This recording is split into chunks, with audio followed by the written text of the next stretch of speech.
If you click on this video, congratulations for taking an interest into the CFA program. My name is Falc. I have done a few videos about the CFA Level 1 and I just sat down for Level 2.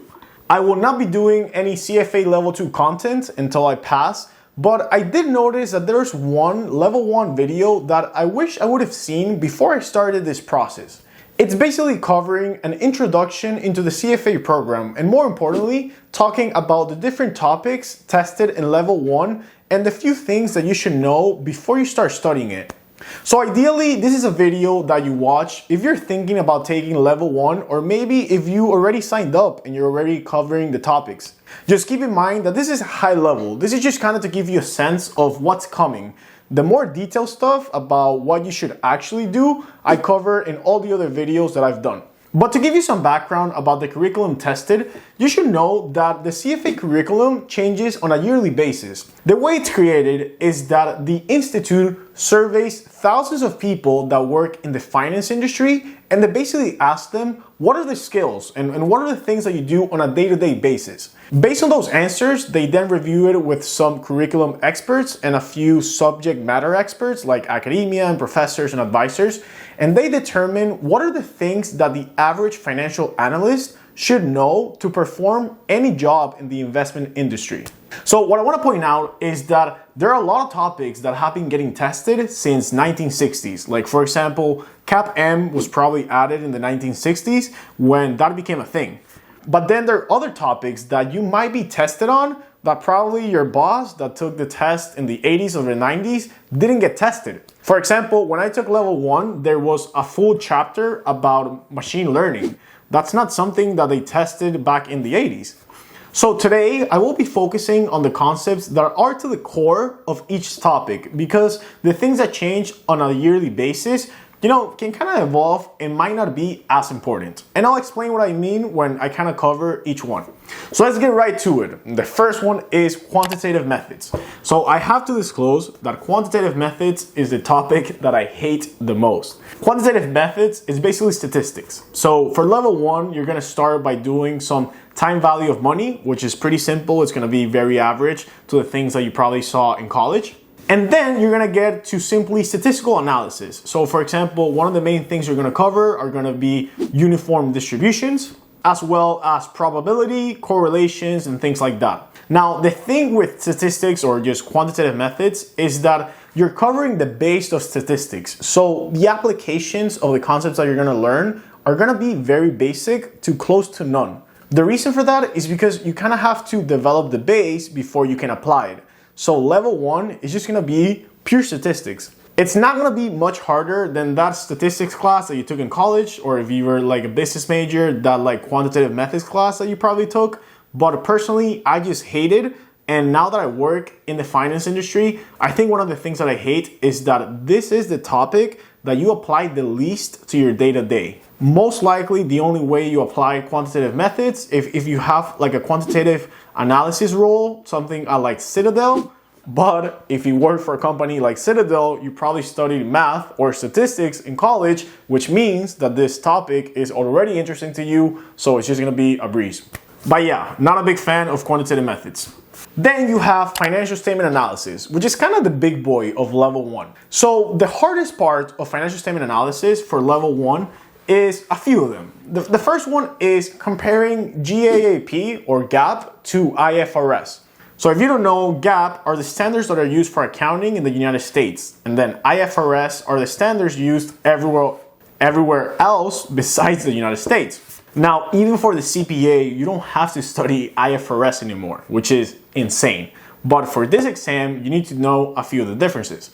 Now, it's hard because there are gonna be a lot of things that are gonna be pure memorization because there's simply no logic to it. For example, and this might go way over your head, how does the interest payments when they're being paid out or received flow differently in a cash flow statement between a GAAP or an IFRS company? Those are things that you're just gonna have to memorize. There's really no explanation for them. But the thing that is gonna be different when it comes to financial statement analysis or just accounting, different from the college class that you took for financial statements, and then this is that here you purely take the approach of a financial analyst. Meaning the entire task you're gonna be doing is determining if a company is a good investment or a bad investment. So for example, you're never gonna have to do a journal entry. You don't even have to know what a debit or a credit is.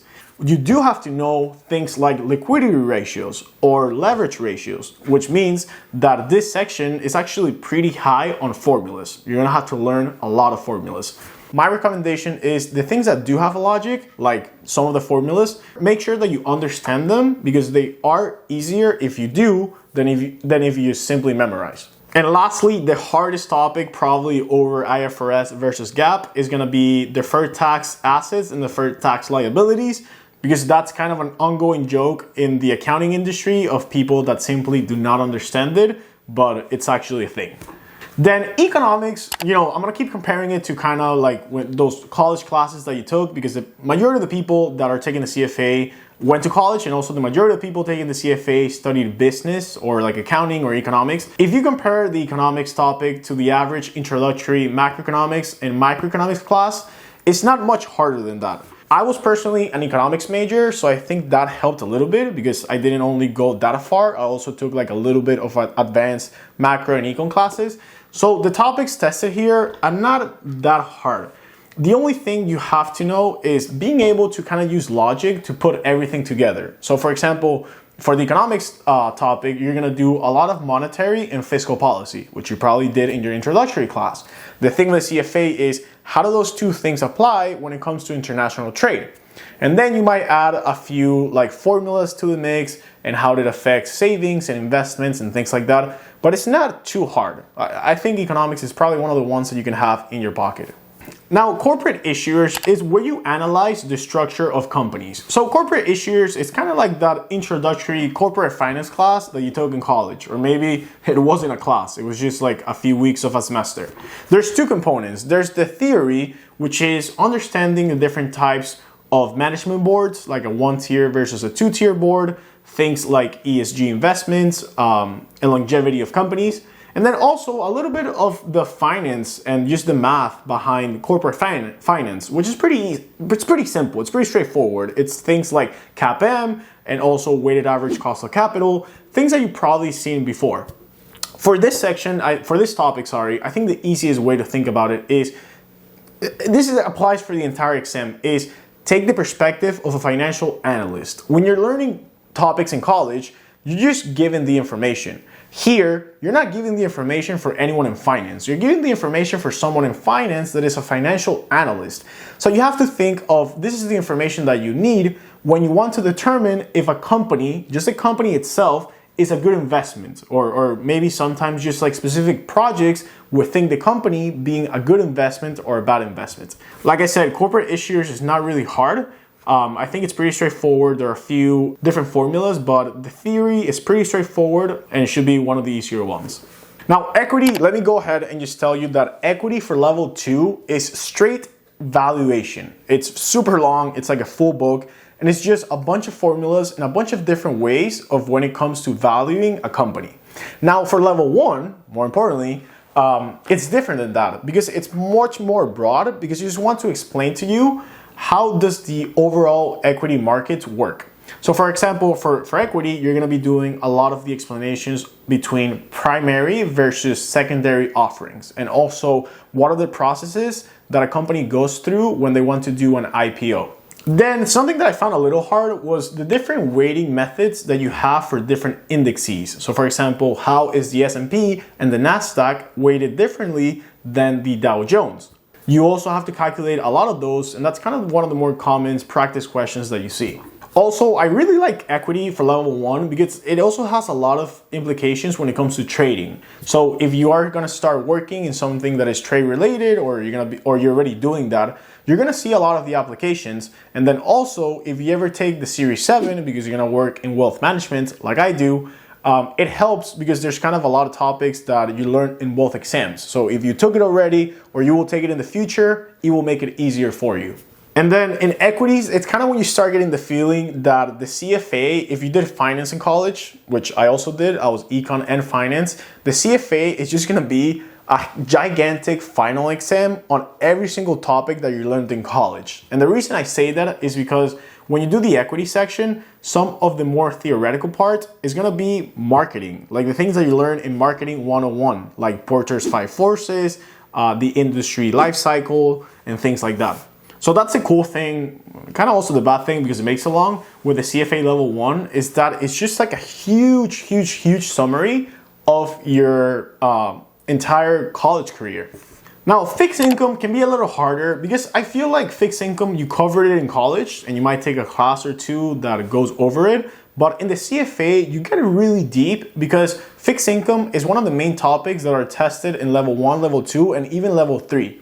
So level 1 just wants to create a very solid base so you can build up for level 2 and level 3.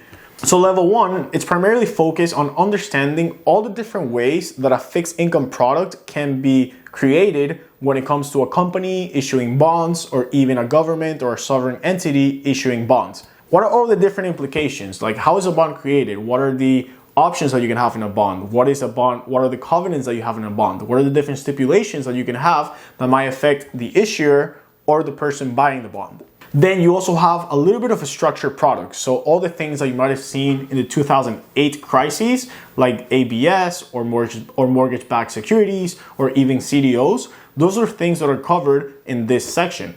I heavily recommend that you watch The Big Short at some portion, either before, after, or even both of them when you're doing fixed income, because it's really gonna help you paint a picture and understand the topics better.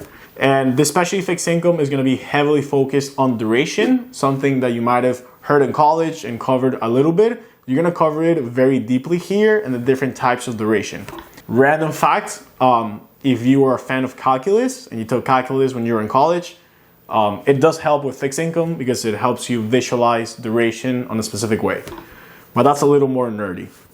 And then also fixed income can be maybe one of the hardest topics when it comes to level 1, but make sure that you understand it well enough because fixed income at level 2, it's basically level 1 on steroids. Different than, for example, like financial statement analysis, that level 2 doesn't really build that much on level 1. It's simply just like an extension, but it's not really like built over. Level 2 for fixed income is actually built over level 1. So make sure that you have that solid base. All right, and 4 more. So derivatives. So derivatives is basically any financial product whose value depends on an underlying securities. So it's basically options, forwards, swaps, and futures. The easy parts are gonna be the ones you already know, like puts and calls. And then I think the hardest part of the derivatives section is gonna be forwards, swaps, and futures, especially forwards and swaps, because those are the ones they kind of focus on when it comes to those 3. I'd say one of my biggest tips here is make sure you understand the logic, because a lot of times you don't have to memorize so much stuff. If you understand the logic, it really helps. For example, for me, drawing simple stick figures, it's something that really helped me when it came to the derivative section. And that's something that I still use today at work. And I'd say that the holy grail of derivatives is gonna be the put call parity. That formula will probably guide you through the entire section. So make sure that you memorize it and that you learn it because it will help you a lot, even for level 2. Then alternative investments, if you've never heard of it, are basically all the investments that are neither equities or fixed income. So primarily private markets. So level 1, it's pretty cool. I'd say this is my favorite section of level 1 because it just gives you an overall explanation of the different types of private markets that there exist. Primarily, it focuses on private equity, but it also mentions private credit and a little bit of hedge funds, even though hedge funds are a little more heavily tested on level 2. And it just helps you understand the different structures that these funds can have. So for example, have you ever heard of limited partnerships and also the difference between LPs and GPs? These are the type of things that you're gonna learn in this topic. And it's really good because if you go to work in something like private equity, it will be super helpful, obviously. But if you go to work in something like wealth management, like I do, you deal with a lot of alternative investments. So this will be very interesting. A heavy focus of this part is gonna be understanding the fees and different fee structures that you can have. So that's gonna be something that might take a little bit of more understanding. Now, portfolio management, surprisingly, relies very heavily on both quants and ethics. So portfolio management is just being able to apply a big portion of it is being able to apply standard deviation, variance, covariance, and correlation that you learned in quants to actual investments for portfolio management. That's going to be all the math parts that are not going to be that hard to do if you have a solid base from quants. Then the actual theoretical parts, it's primarily focused on differentiating between the CML and the SML. And, you know, understanding why those two are different and how did they evolve from one to the other. I'd say that simple algebra and simple understanding of y equals mx plus b. Yes, that's a formula. Of understanding that is going to be really, really helpful. And trigonometry is going to be really, really helpful for this section. So that's one of the things that you kind of want to have in your pocket. If you don't, that's fine. And also portfolio management, like fixed income and like equities, are one of those sections that you need to have a very solid base, because level 2 builds up on it. And then level 3, from what I've heard, because I haven't taken it, it's primarily all portfolio management. So you want to make sure that you have some solid understanding there. I'd say it's not that hard.